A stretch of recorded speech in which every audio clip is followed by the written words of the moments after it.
I used a range of media technologies throughout my A2 work such as Prezi, Powtoon, Movie Maker, After Effects, Premiere Pro, Mac Computer, Photoshop, Wix, SurveyMonkey and YouTube.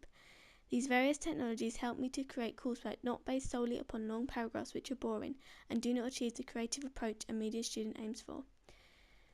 The Mac computer was based at school and therefore I was not able to use it freely whenever I needed programs such as Photoshop or Premiere Pro.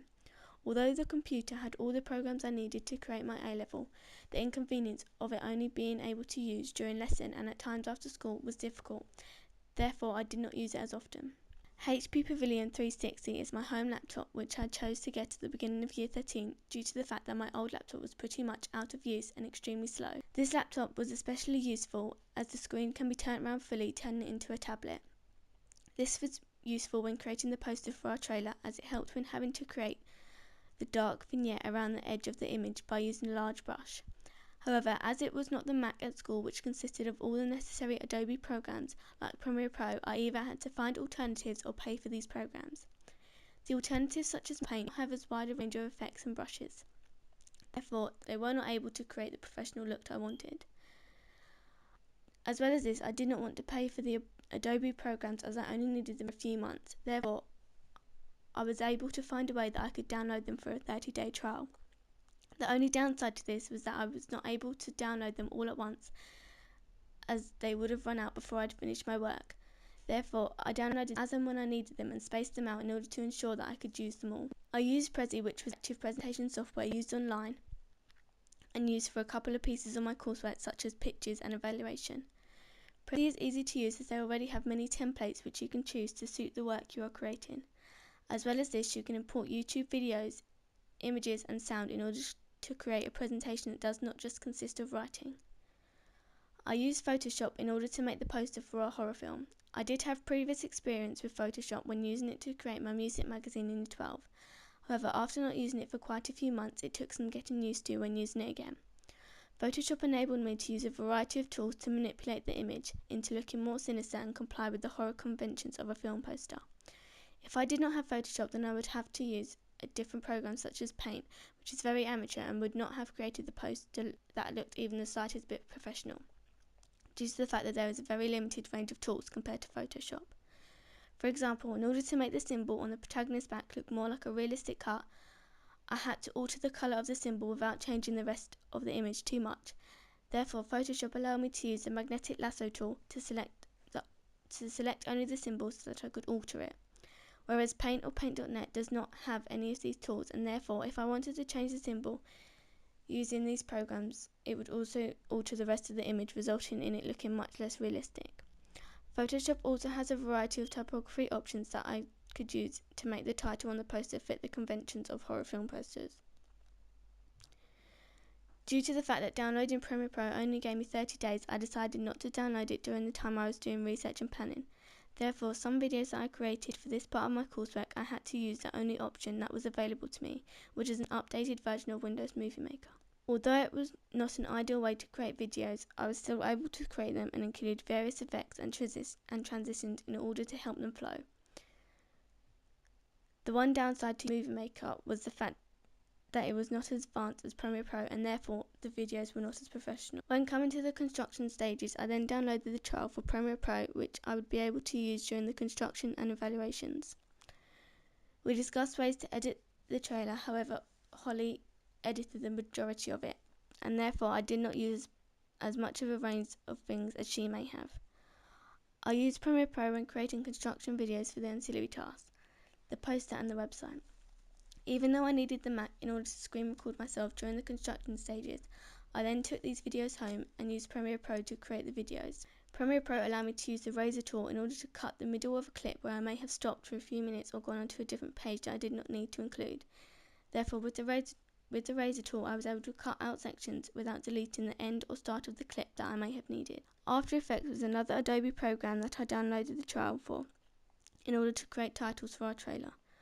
After Effects enabled me to create titles that looked professional as it was more advanced in creating these titles than Premiere Pro. After Effects is an Adobe program that is linked to Video Copilot, an online tutorial website that shows you how to create things such as demon faces, gunshots, as well as professional titles used for films. Therefore, with some help from Video Copilot, I was able to create the titles for our trailer. For example, when using the text tool, I was then able to animate the properties of the text in order to make it look more realistic. Within this, I could enable the per character 3D, which separated all the letters of the titles that, when animated, it looked more realistic than the whole text coming up at once, which would have looked more like something created on PowerPoint. Wix is an online website builder which I use to create a website for my coursework, as well as a website for our film. If I did not have access to Wix, I would have had to use alternatives such as Blogger, which I used last year and did not enjoy using as it navigates. I enjoy using Wix as it is simple to create and you can choose from a variety of templates beforehand.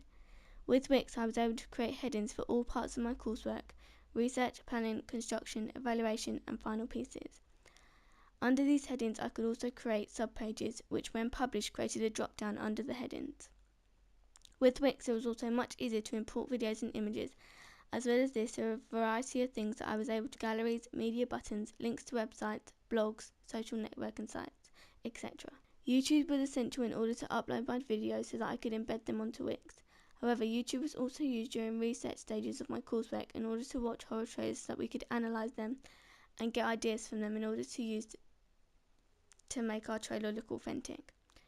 YouTube was very important as without it, many videos that we created may not have been able to be uploaded due to incompatibility with some other technologies which I used. QuickTime was extremely useful, especially during construction and evaluation stages, as it allowed me to screen record what I was doing on the computer. During my construction stages, I was able to record the work I was doing when creating the ancillary tasks. This was especially helpful with the poster construction, as there were many different layers and alterations that were made. Therefore, by screen recording it, this captured all the work, and all I had to do was import it into Premiere Pro, increase the speed, and then export. During the evaluation stages, the screen record was again very useful in allowing me to record small bits of work that I needed in order to use in a video.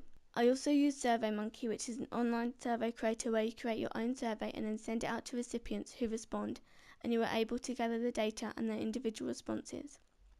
This was very useful when collecting feedback on our product, as it is quick and easy to fill out, and many people do not want to spend their time reviewing work as they are also busy. As well as this, we used SurveyMonkey during our research stages when finding out who our target audience would be. I used Powtoon during research and evaluation stages of my work. With Powtoon, I could import images, videos, and music, which helped to make the video more interactive.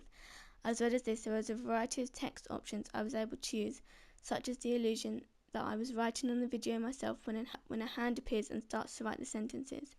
If I did not have access to Powtoon, I would have had to use a different program such as PowerPoint, which is not as interactive and, in my opinion, very boring for someone to go through. Powtoon was useful for our audience expectations, as I was able to create a video that included statistics by using a range of graphs, images that Powtoon offered.